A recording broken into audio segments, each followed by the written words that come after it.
नमस्ते, मैं योगेश भाई की आप सबका स्वागत करता हूँ आज के वेबिनार में, जिसमें वेलकम करता हूँ डॉक्टर राउत जी, इनका संगीता भंडारी और उमेश जी मंत्री। आप कहाँ से डॉक्टर राउत? क्या आप अनम्यूट कर सकते हैं अपने आप को? हेलो। नमस्ते, मैं योगेश भाई की आप सबका स्वागत करता हूँ आज के वेबिनार में। हेलो। यस मैम, बोलिए। राउत जी, हाँ संगीता हाँ भंडारी सर, और उमेश जी। मैं नासिक से ही हूँ। कहाँ से doctor Raut? Okay okay okay, बढ़िया, वेलकम। क्या आप अनम्यूट कर सकते हैं अपने आप को? हेलो। हेलो, हाँ जी मैम।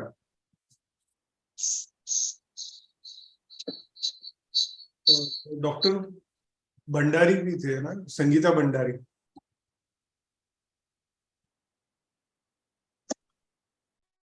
तुषार जी राउत, आप कहाँ से हैं तुषार जी? ऑडियो अनम्यूट है शायद। ठीक है, हम लोग शुरू करते हैं। Now we are also live on YouTube. So आज का जो टॉपिक है, नो योर बॉर्न टैलेंट।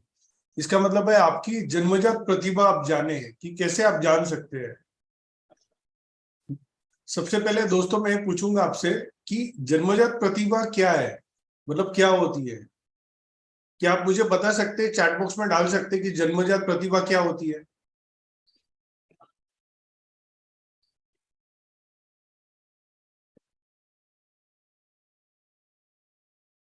क्या होती है जन्मजात प्रतिभा? चैट बॉक्स में भी डाल सकते हैं आप, और अनम्यूट करके भी बता सकते हैं। दोस्तों, जन्मजात प्रतिभा क्या है? तो जन्मजात प्रतिभा आप कुछ अच्छा करने की प्राकृतिक क्षमता है। यह कुछ ऐसा है जिसमें आप बिना ज्यादा प्रयास किए अच्छे हैं। यह कुछ ऐसा है जिसमें आपको कोई भी काम करना पसंद होता है और जो आपको संतुष्ट महसूस करवाता है, उसको हम लोग जन्मजात प्रतिभा बोलते हैं। अभी जन्मजात प्रतिभा अगर हम लोग नहीं समझते हैं तो छात्राओं को क्या, स्टूडेंट्स को क्या प्रॉब्लम्स आते हैं, ये हम देखेंगे। अगर जन्मजात प्रतिभा अगर हम लोग नहीं समझ पाए तो छात्रों को, बच्चों को, स्टूडेंट्स के लिए सबसे इंपॉर्टेंट होता है कि छात्र सही करियर पथ चुन ही नहीं पाता है, जिससे असंतोष और प्रेरणा की कमी हो सकती है उसको। इवन छात्र को अपनी क्षमता और कौशलों को पूरी क्षमता तक विकसित भी नहीं कर पाते ये लोग। यदि छात्र को ऐसा लगता है कि वे किसी भी चीज में अच्छे हैं तो उनका आत्मसम्मान और आत्मविश्वास में कमी भी आ सकती है। यदि छात्र अपने माता पिता, शिक्षकों की अपेक्षाओं पर खरा नहीं उतर रहे तो उन्हें तनाव और चिंता का अनुभव भी महसूस हो सकता है।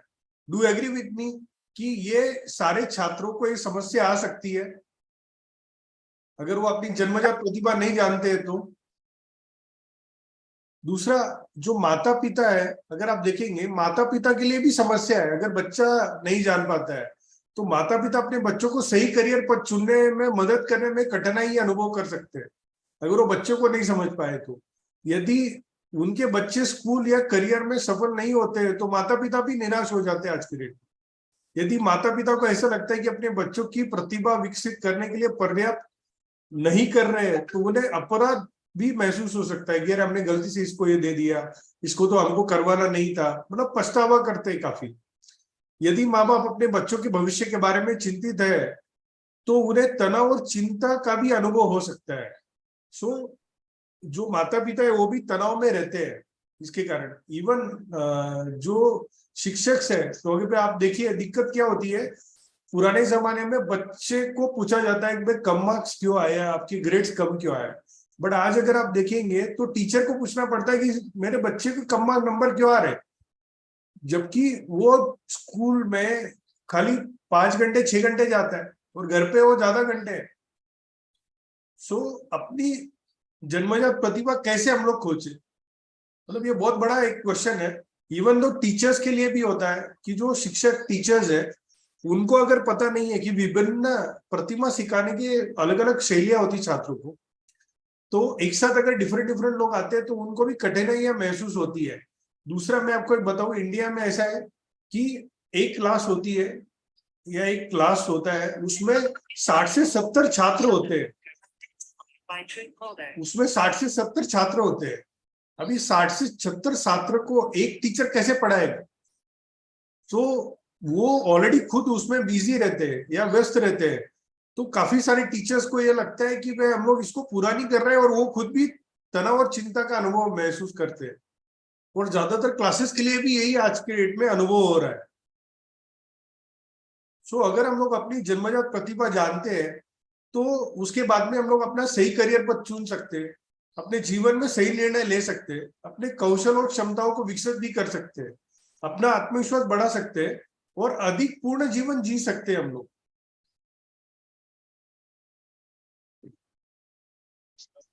सो इसको कैसे खोजे, मतलब जन्मजात प्रतिभा कैसे खोजे, ये एक बड़ा क्वेश्चन है। तो अपना जन्मजात प्रतिभा खोजने के काफी सारे तरीके हैं। तो कुछ तरीके मैं आपको बता रहा हूँ कि इसके बारे में आप सोचे कि आप क्या अच्छे हैं, लोग मदद के लिए आपको आपके पास क्यों आते हैं, आपको क्या करना पसंद है, आप किस बारे में ज्यादा भावुक है। अपने दोस्त और परिवार की उनकी प्रतिक्रियाएं मांगे, अपनी ताकत और कमजोरियां क्या है ये उनको पूछे। वे आपकी प्राकृतिक प्रतिभा को क्या मानते हैं ये भी उनको पूछिए। जो भी प्रतिभा का मूल्यांकन परीक्षा होता है, ये अभी काफी सारे नए ऑनलाइन और ऑफलाइन परीक्षाएं होती है, इसमें आपकी प्रतिभा और रुचियां हम लोग अभी पहचान सकते हैं और आपको मदद कर सकते हैं। यही काम हम लोग करते हैं एज ए डेस्टिनी प्लानर्स। सो ये काफी नई चीजों को आप आजमाएं। आपके जितने भी अनुभव होंगे, आपकी छिपी हुई प्रतिभा की खोज कर संभावना उतनी ही अधिक होगी कि आप सक्सेस हो। सो समाधान के लिए क्या होता है कि स्कूल के जो छात्र हैं उनको करियर परामर्श और मार्गदर्शन प्रदान करना बहुत जरूरी है आज की डेट में, क्योंकि काफी सारे विकल्प आ चुके हैं जिसमें कौशल और रुचियों के अनुसार वो अपने पद पर चले। स्कूल में भी विभिन्न विभिन्न जो पाठ्योत्तर गतिविधियां है, कार्यक्रम प्रदान करते हैं, तो उसमें उसकी रुचि किसमें है और उसमें किसमें विकसित करना चाहिए ये भी उन्होंने देखना चाहिए। और माता पिता ने ये भी सारी नई चीजें आजमानी चाहिए बच्चों के लिए। और माता पिता को ये भी पता होना चाहिए कि बच्चों को पढ़ाई कैसी करनी है और उसको वो क्या मदद कर रहे हैं। इवन शिक्षक सभी शिक्षार्थियों तक पहुंचने के लिए विभिन्न प्रकार की शिक्षण गतिविधियां होती है, तो वो भी उन्होंने देखना चाहिए। तो इसके लिए दोस्तों अगर देखना है तो एक लेटेस्ट साइंस आया हुआ है जिसको हम लोग बोलते हैं डर्मेटोग्राफिक मल्टीपल इंटेलिजेंट टेस्ट। एक ये जो परीक्षण है जो उंगलियों के निशान पर अद्वितीय पैटर्न का उपयोग करने के बाद जन्मजात प्रतिभा और क्षमताओं को सीखने की शैली विश्लेषण करता है। यह में कोई ये एक गैर आक्रामक और दर्द विरहित परीक्षण है जिसमें आपको कुछ भी दर्द नहीं होता है और सभी उम्र के लोग इसको कर सकते हैं। सो इसको करने के फायदे क्या है, सबसे पहले तो हम लोग ये देखते हैं, ये आपके जीवन में व्यक्तित्व को समझने में मदद करता है। डीएमआईटी आपका व्यक्तित्व का प्रकार समझने में मदद करता है। आपकी संचार शैली कैसी है, नेतृत्व कौशल कैसा है, संघर्ष की रणनीतियां अलग अलग हम लोग बना सकते हैं। और आपका पसंदीदा जो काम है, जो तरीके से आप सीखते हैं, दृश्य श्रवण और गतिज, तो कौन सा इंपॉर्टेंट है उसके हिसाब से भी आप काम कर सकते हैं। आपकी ताकत क्या है, कमजोरियां है और आपकी कौशल क्षमता भी क्या है, इसका भी हम लोग पूरा इसमें यूज कर सकते हैं।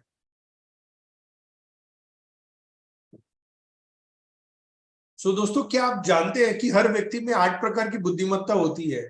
तो कोई बता सकता है मुझे कि 8 प्रकार की बुद्धिमत्ताएं कौन सी होती है? क्या आप जानते हैं 8 प्रकार की बुद्धिमत्ताएं कौन सी होती है?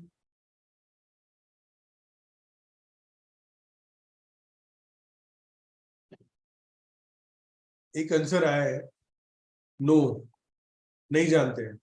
दूसरा एक चीज बताइए मुझे कि क्या आप जानते हैं कि अधिग्रहण की शैलियां 3 प्रकार की होती है, मतलब एक्वायरिंग स्किल जिसको हम लोग इंग्लिश में बोलते हैं, ये 3 टाइप के होते हैं। तो आपके बच्चे के कौन से हैं या आपके कौन से हैं?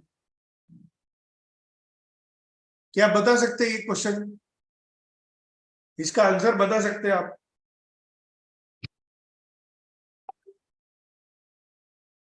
क्या आप जानते हैं कि सीखने की शैलियां 4 प्रकार की होती है? तो आपके बच्चे की कौन सी है सीखने की शैली? क्या आप इसको एक्सप्लेन कर सकते हैं?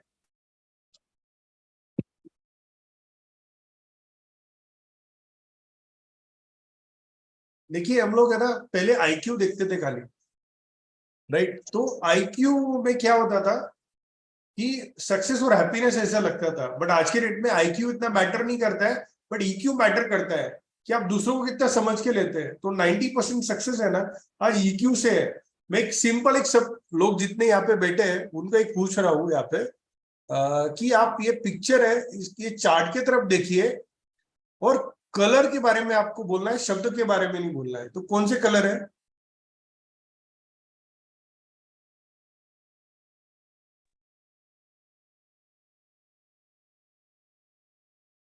देखिए दोस्तों इसमें क्या होता है कि हमारे पास है ना 2 टाइप के ब्रेन होते हैं।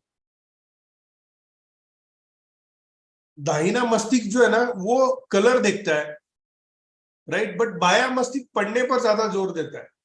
तो कंफ्यूजन होता है। तो अगर आप देखते हैं कि आपका जो बच्चा है या आपका है तो कौन सा मस्तिष्क में ज्यादा उसका डोमिनेंस है, मतलब कौन सा ब्रेन उसका डोमिनेटेड है, लेफ्ट या राइट? बाया अगर है उसका तो पढ़ने में अच्छा रहेगा, दाहिना है तो वो उसका क्रिएटिविटी अच्छा रहेगा। तो ये आपको जानना जरूरी है। इसको हम लोग बोलेंगे डीएनए। डीएनए मतलब क्या, कोई भी चीज का हम लोग डिकोड करना चाहिए, फिर नर्चर करना चाहिए और फिर अचीव करना चाहिए। देखिए हम लोग कोई भी बच्चे का बिहेवियर देखते हैं कि बच्चा ये ऐसे कर रहा है वैसे कर रहा है। सो बिहेवियर के ऊपर काफी सारे पेरेंट कंप्लेन करते हैं कि सर देखो वो सुनता ही नहीं हमारा, ऐसी बात है। बट आपके बच्चे के थॉट्स क्या है, मतलब विचार क्या है, उसका बिलीफ किस पे है और उसकी वैल्यूज क्या है, ये देखना ज्यादा जरूरी है। दूसरा, आपको खुद को समझना जरूरी है कि आपके लर्निंग पैटर्न क्या है और अलग अलग आप क्या एक्सप्लोर कर सकते हो करियर में। उसके बाद में आपके एजुकेशन के ऑप्शंस क्या है, फिर एम्प्लॉयबिलिटी स्किल क्या है, फिर आप कैसे मार्केट कर सकते हो अपने आप को, और फिर आपको इंटर्नशिप लेना है, फिर जॉब लेना है, और फिर आप बिजनेस में आ सकते हो। वापस से आपको खुद को समझ लेना है। तो कोई भी पर्सन अगर है तो उसको जब तक वो खुद को समझता नहीं है तो तब तक उसको ग्रोथ नहीं होती है। तो इसका सोल्यूशन एक ही है कि डीएमआईटी। तो काफी लोगों को लगता है कि डीएमआईटी क्या है, तो डीएमआईटी बोलते हैं इसको डर्माटोग्राफिक्स बोलते हैं। डर्मा मतलब स्किन, ग्राफिक्स मतलब इसके ऊपर के कार्विंग जो होते हैं। अभी डर्माटोग्राफिक्स के बारे में अगर मैं बताना चाहूँ तो सबसे पहले इसका जो यूज किया गया है डर्माटोग्राफिक्स का, ये एक साइंस है जो कोरिलेट करता है आपका ब्लड ग्रुप, फिंगरप्रिंट और डीएनए को। डर्मेटोग्राफिक्स एक साइंस है, 200 साल पुराना साइंस है। इसके ऊपर एंथ्रोपोलॉजी, जेनेटिक्स और मेडिसिन स्टैटिस्टिक्स का एक ब्रांच है। यूएस, यूके, जापान में इसका यूज होता है, हेल्थ के लिए होता है, पर्सनैलिटी असेसमेंट के लिए होता है, और एजुकेशन फील्ड सिलेक्शन के लिए भी इसका यूज आता है करियर में। तो तीनों जगह पे इसका यूज होता है दोस्तों। तो काफी लोग बोलेंगे कि सर ये कुछ भविष्य बताते हैं क्या? तो बिल्कुल नहीं है। देखिए भविष्य के लिए पूरे पंजे देखे जाते हैं। हम लोग खाली ये ऊपर का जो पार्ट है इतना, वो उतना ही हम लोग लेते हैं। और आप अगर देखते होंगे ना, कराग्रे वस्ते लक्ष्मी, कर मूले सरस्वती, कर मध्य तु गोविंदम, जो ऊपर का भाग है ना, ये आपका खाली यहाँ पे करेक्ट होता है। और काफी सारे रिपोर्ट्स ऐसे आए कि ये चेंज नहीं होता है। तो इसका मतलब 7,000 रिसर्च पेपर इसके ऊपर पब्लिश हो चुके हैं, ये चेंज नहीं होता है। एक बार अगर हम लोग ले लेते हैं तो वो सेम पैटर्न में ही उसका आउटपुट आता है। और काफी लोग बोलेंगे सर ब्रेन और इसका क्या कोरिलेशन है? तो मैं एक सिंपल एक आपको बताना चाहूंगा। जब मदर वूम में बच्चा माँ के पेट में होता है तो 13 to 21 प्रीनेटल होता है। तो वो टाइम पे मेडिकल रिसर्च देखा गया और वही टाइम पे फिंगरप्रिंट्स बनते हैं। और फिंगरप्रिंट चेंज होते हैं क्या? तो फिंगरप्रिंट चेंज नहीं होते, इसके ऊपर भी एक स्पेनिश साइंटिस्ट है, उन्होंने काम कर चुके हैं कि फिंगरप्रिंट चेंज नहीं होते। सो 13 to 21 वीक में आपके ब्रेन और फिंगरप्रिंट दोनों एक साथ बनते हैं, इसी कारण फिंगरप्रिंट और ब्रेन कभी भी चेंज नहीं होते। सो इसका जो हिस्ट्री है अगर आप देखेंगे तो 1823 में डॉक्टर जॉन एम्ब्रिस पुरकिंस थे, आपने पुरकिन फाइबर का नाम सुना होगा, वही साइंटिस्ट है जिन्होंने इसके ऊपर काम किया था, और इसके बाद में उन्होंने काफी सारा इसके ऊपर रिसर्च किया और हेल्थ के लिए इसका यूज किया। ये ब्रिटिश एंथ्रोपोलॉजिस्ट है और इनका ऐसा कहना था, सर फ्रांसिस गल्टन 1892 में इन्होंने कहा था इसका यूनिकनेस है 64 लाख करोड़ में किसी का मैच होगा। तो इतना अर्थ पे भी पॉपुलेशन नहीं है, अगर आप देखेंगे तो किसी का भी ये दोनों चीजें मैच नहीं होती है, इसीलिए आप देखो आधार कार्ड पे दोनों ही चीजें ली जाती है।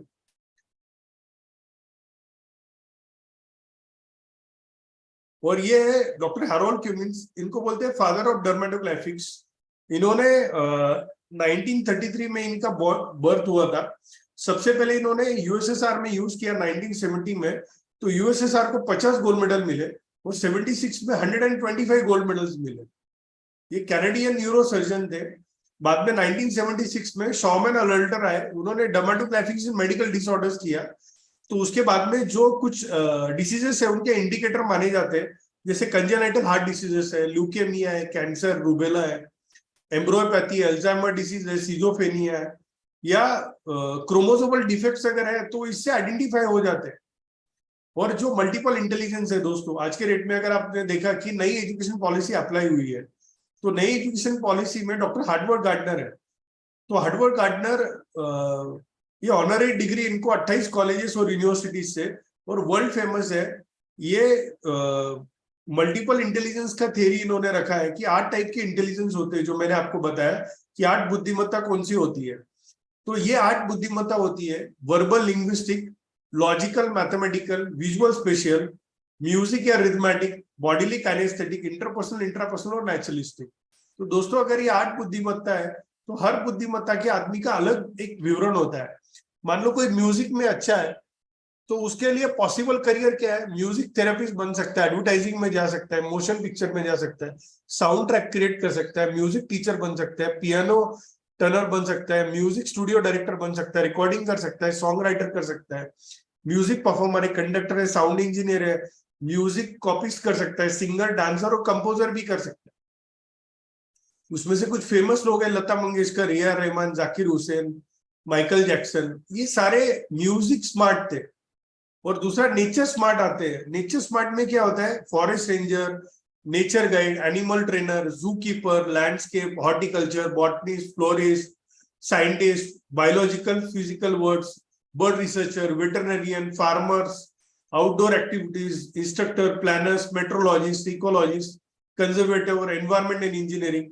और इस पे कुछ है आर के पचौरी, जो इंडिया के फर्स्ट एनवायरमेंटलिस्ट थे, जिनको नोबेल प्राइज मिला हुआ है, सलीम अली जिनको बर्डमैन ऑफ इंडिया बोला जाता है, मेनका गांधी जो ब्लू क्रॉस एक्टिविटिस्ट है एनिमल के कारण, और चार्ल्स डार्विन है जिन्होंने थ्योरी ऑफ स्पीसीज रखा। तो ये सारे नेचुरलिस्टिक स्मार्ट थे। तो आप देखो ये सारे नेचर में स्मार्ट लोग आए हुए हैं।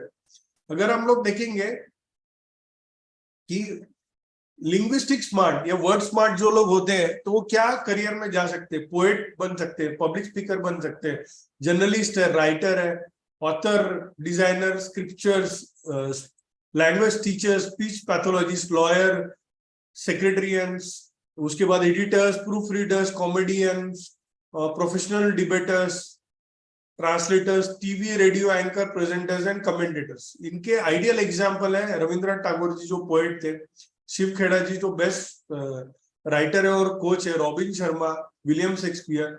सो जिसका लैंग्वेज अच्छा है वो लैंग्वेज के ऊपर काम करता है। अभी देखते हैं हम लोग लॉजिकल इंटेलिजेंस या मतलब नंबर स्मार्ट जो बच्चे होते हैं या जो लोग होते हैं वो they can be a very good engineer, computer programmer, computer technician, underwriter, accountant, banker, statistician, data analyst, stock brokers, auditors, purchasing manager, professional debaters, math science teacher, attorney, scientific researcher, medical professionals, logistic, actuary, mathematician और chess player बन सकते हैं। तो इसके कुछ famous example है आर्यभट्ट जी जिन्होंने zero का इन्वेंशन किया, शकुंतला देवी जो एक कंप्यूटर वुमन थी विश्वनाथ आनंद, अल्बर्ट आइंस्टाइन, जो साइंटिस्ट थे, इनका लॉजिक बहुत अच्छा था। अभी अगर हम लोग फिजिकल फिटनेस देखेंगे, बॉडी स्मार्ट, तो इसके लिए sportsman, athlete, physical therapist, model, mechanics, choreographers, artist, actors, recreation therapist, craft person, inventor, dancers, doctors, exercise instructor, sports coaches, law enforcement person, military personnel भी इसमें आते हैं।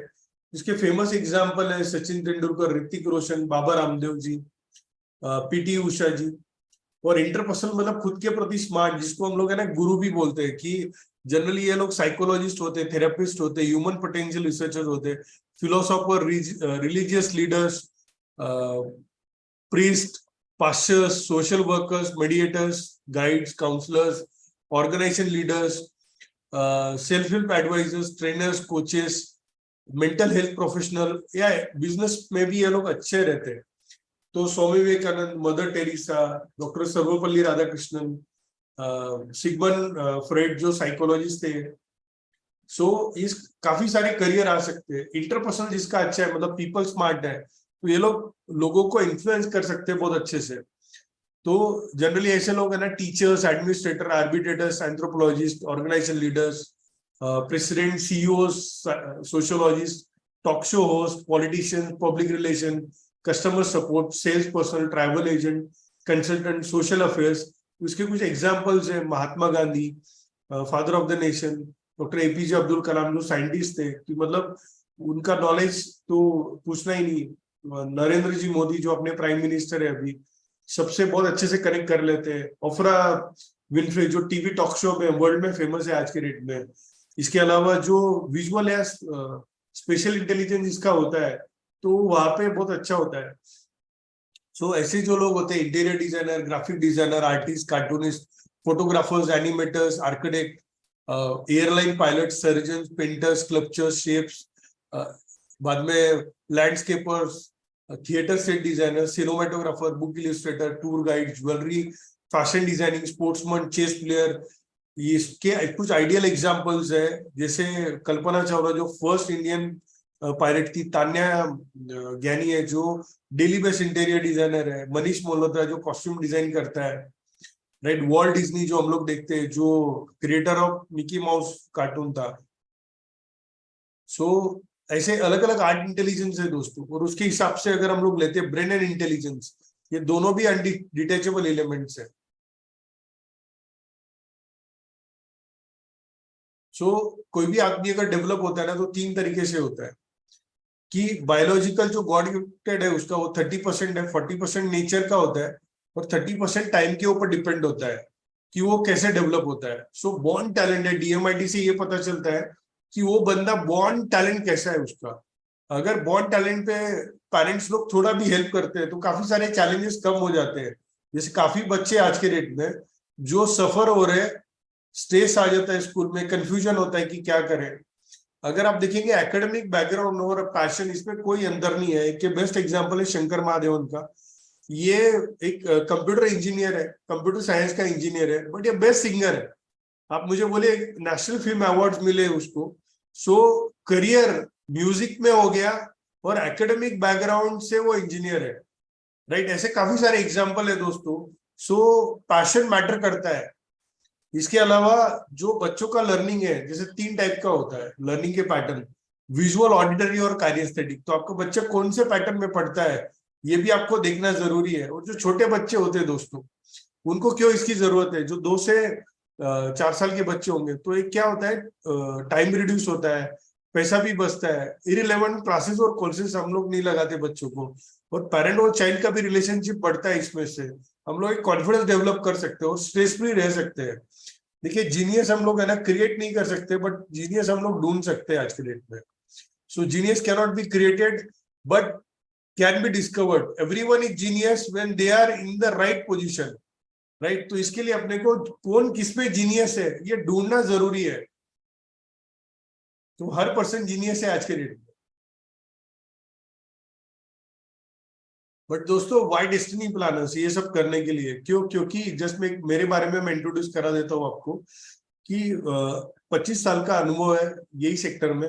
12 साल कॉर्पोरेट में काम किया, अलग अलग कंपनीज में, मैक्स न्यू अप्लाइड, बिरला सन लाइफ, टाटा एआईजी, और पिछले 13 साल से मैं एडटेक सेक्टर में हूँ और करियर जो सॉल्यूशंस है उसमें काम कर रहा हूँ। और अभी 3,500 से भी ज्यादा लोगों का हमने 1-to-1 काउंसलिंग कर चुके हैं। और 6 से 12 साल के जो बच्चे हैं उनको हम लोग हेल्प करते हैं कि आपको इंटेलिजेंस क्या है, आपका बॉर्न टैलेंट किसमें है, अगर क्रू मिलते हैं तो हम लोग उसके ऊपर काम कर सकते हैं। जैसे जो लोग 8, 9, 10th के हैं तो उनकी डिस्कवरिंग स्टाइल क्या है, वो कौन से सेक्टर में जा सकते हैं, कॉमर्स, साइंस, आर्ट्स, कौन से एंट्रेंस एग्जाम है, 150 से ज्यादा एंट्रेंस एग्जाम है अपने पास, कौन से एंट्रेंस एग्जाम देने चाहिए उन्होंने, JEE, नीट, नाटा, यूसीट, सीटी। 300 से भी ज्यादा करियर के ऑप्शंस है, 3000 प्लस ऑक्यूपेशंस है, और 1 लाख कॉलेजेस का डेटा है इंडिया का, और 22 कंट्रीज का डेटा है, और 9000 प्लस यूनिवर्सिटीज है। तो उसमें से हम लोग गाइड करते हैं इंडिया एंड अब्रॉड कॉलेजेस के लिए, ऑनलाइन डिग्री प्रोग्राम्स के एडमिशन के लिए भी गाइड करते हैं, स्कॉलरशिप के लिए भी गाइड करते हैं। और जो 11th-12th है वो बच्चों को भी गाइड करते हैं कि आफ्टर सीईटी उन्होंने एडमिशन कैसे लेना है, नीट, JEE, इंडिया और अब्रॉड के कौन से कॉलेजेस है, उसका कट ऑफ क्या है, प्रोबेबिलिटी क्या है उनका एडमिशन के लिए, उसके लिए भी गाइड करते हैं। प्रोफेशनल लोगों को भी हम लोग गाइड करते हैं।